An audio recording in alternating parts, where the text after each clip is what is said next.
Falta una semana para que se celebre en Roma la siempre importante ceremonia de imposición de la birreta cardenalicia a nuevos cardenales. En esta ocasión, el Papa Francisco ha nombrado 21 nuevos cardenales, de los cuales 16 son menores de 80 años y por lo tanto tienen derecho a voto.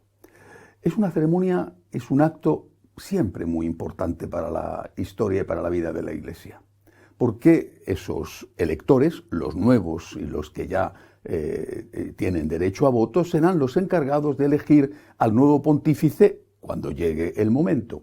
Pero con estos 16 nuevos, el número de electores se eleva a 132, es decir, 12 más que los que están previstos en el ordenamiento para participar en un cónclave.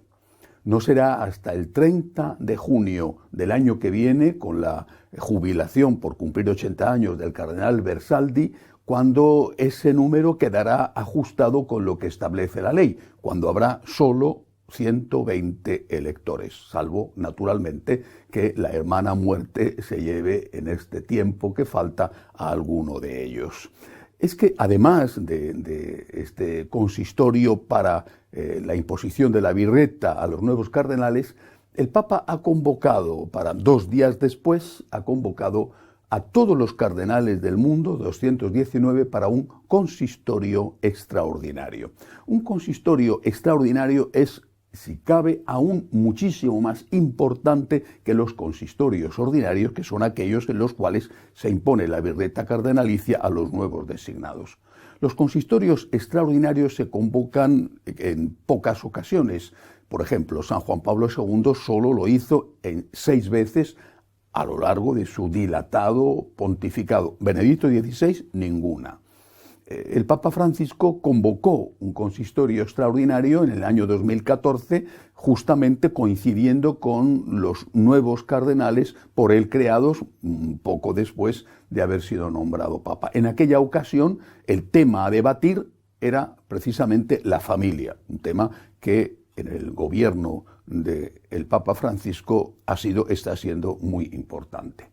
Pero es que en esta ocasión, este consistorio extraordinario tiene un tema a tratar, a debatir, que ya está resuelto. Es decir, se va a debatir, se va a tratar la cuestión de la reforma de la Curia Vaticana, pero es que eso no es algo sobre lo que se va a consultar al colegio cardenalicio, sino que es algo que ya ha sido aprobado y está siendo aplicado. Por tanto, parece muy raro que se convoque a todos los cardenales del mundo para consultarles o para estudiar algo que ya está zanjado, que ya está, repito, no solamente aprobada la nueva normativa, sino que ya está siendo aplicada. Y eso crea la primera pregunta en torno a este consistorio. Es decir, además de tratar de un tema que ya está resuelto, ¿no habrá otros puntos en el orden del día que no han sido publicados? Por ejemplo, el tema del sínodo de la sinodalidad o las exigencias de cambios en el dogma y en la moral de los obispos alemanes y no solo de los obispos alemanes. La cuestión de la reforma de la curia es una cuestión zanjada. Algo más tiene que tener previsto el Papa Francisco para consultar al colegio cardenalicio, que no sea eso, que es ya algo de alguna manera, aunque reciente, pero de alguna manera viejo. Además de esto, es decir, además del consistorio para la birreta cardenalicia del día 27, al día siguiente el Papa Francisco ha decidido irse a la ciudad de L'Aquila.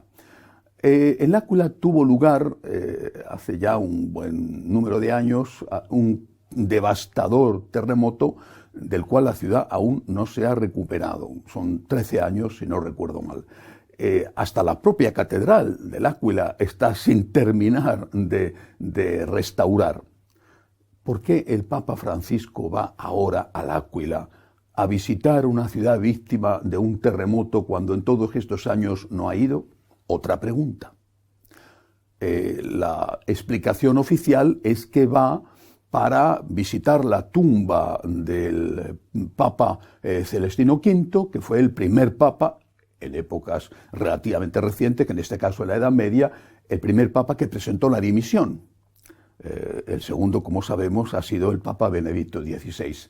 El motivo es que en la última semana de agosto, todos los años, tiene lugar lo que en italiano se dice la perdonanza, el gran perdón, en el cual se consigue la indulgencia plenaria. Pero esto pasa todos los años. ¿Por qué el Papa tiene que ir ahora a visitar la tumba de Celestino V y a participar en este acto de gran misericordia, de gran perdón, y no lo ha hecho en los años que lleva gobernando la Iglesia?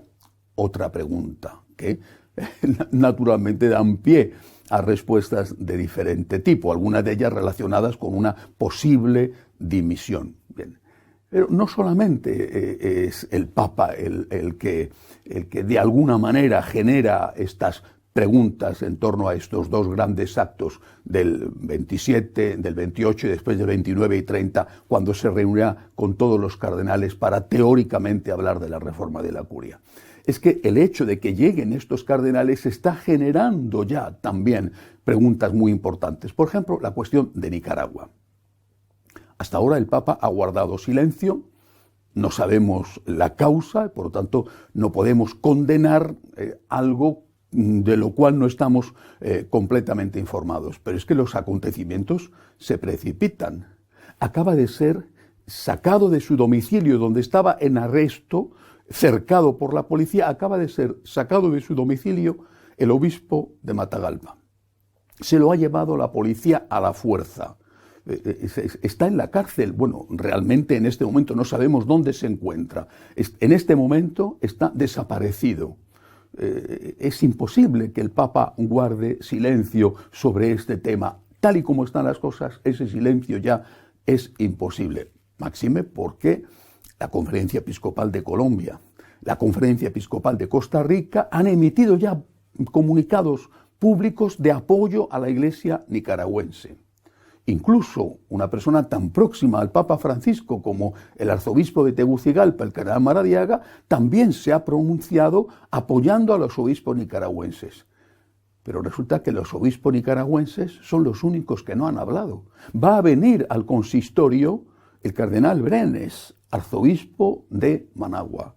Y no he leído en ningún sitio que alguien se interrogue por el silencio del cardenal Brenes y del resto del episcopado nicaragüense. ¿Por qué no hablan ellos? ¿Por qué no habla el Papa?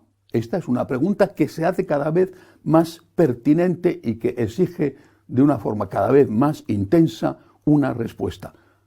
Pero los primeros que tienen que hablar son los obispos del país. ¿Por qué no hablan? Es posible que sea por miedo, es muy probable que sea por miedo, pero la pregunta hay que hacerla. ¿Por qué no habla el cardenal Brenes? Yo confío en que después de esta detención por fin se atrevan a hablar y a condenar la persecución religiosa que se vive en el país y que ya están condenando otros obispos, pero los interesados guardan silencio. Posiblemente por miedo, pero la pregunta hay que hacerla. ¿Por qué no habla el cardenal Brenes? ¿Por qué no hablan los obispos de Nicaragua? Esto es una pregunta pertinente y urgente, además de preguntarse, tal y como están las cosas, ¿por qué no habla el Papa? Ahora ya ese silencio no tiene justificación ninguna, incluso después de que un elevado número de políticos importantes, jefes de Estado, ex jefes de Estado de varios países latinoamericanos le hayan dirigido una carta pública al Papa pidiéndole que se pronuncie. En este contexto, por lo tanto, del consistorio, surgen estas preguntas, entre ellas la pregunta por una intervención del Papa y de los obispos nicaragüenses sobre lo que está pasando en ese país. Pero no es el único caso, hay otro muy importante.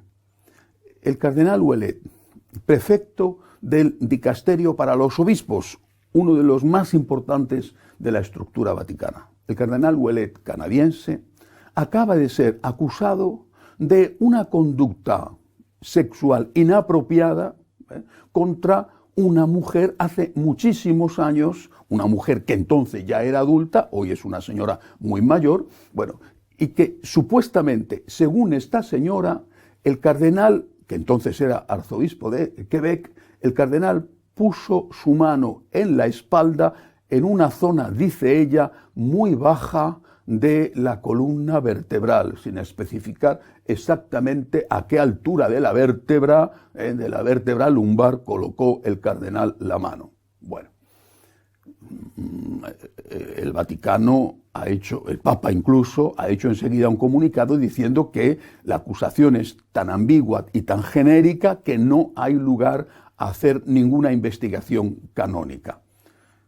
Pero lo que aquí cuenta no es solamente que esta sea una acusación falsa, hipotéticamente al menos falsa, supuestamente falsa contra un cardenal, sino el hecho de que el cardenal Ouellet ha sido el que ha quedado en tercer lugar en el número de votos en los dos cónclaves anteriores. Cuando fue elegido Benedicto XVI, entonces cardenal Ratzinger, el segundo fue Bergoglio y el tercero fue Ouellet. Cuando fue elegido Francisco, entonces cardenal Bergoglio, el segundo fue Scola y el tercero Ouellet. Estamos, por lo tanto, ante el desprestigio, la acusación, muy posiblemente infundada y absurda, pero acusación lanzada públicamente contra un cardenal que ha sido el número 3 en el orden de las votaciones en los dos cónclaves anteriores y que posiblemente podría ser un candidato de consenso en el caso de que no se impusiera una u otra línea en el siguiente cónclave. Pues bien, este candidato de consenso, que ya por el hecho de haber sido el número 3 tiene parte de una posición privilegiada, este candidato de consenso acaba de ser fulminado, eliminado. ¿A quién le cabe en la cabeza que va a recibir Ouellet un solo voto, cuando, aunque sea falsa la acusación, está ya en los medios de comunicación que a una mujer le ha acusado de haber puesto la mano en una parte inapropiada de su espalda? La candidatura de Ouellet está absolutamente desaparecida. De ningún modo puede figurar en la lista de los papables después de esto. Insisto, después de esto, que muy probablemente es falso. Acaban de eliminar a uno de los más probables sucesores del Papa Francisco. Y ha sido con una jugada tan ridícula como mortífera.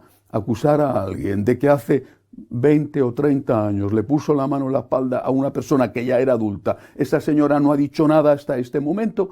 Acusar a alguien de esto es, como el propio Vaticano ha dicho, algo sin fundamento, pero que va a servir para que Ouellet ya no figure en la lista de posibles candidatos.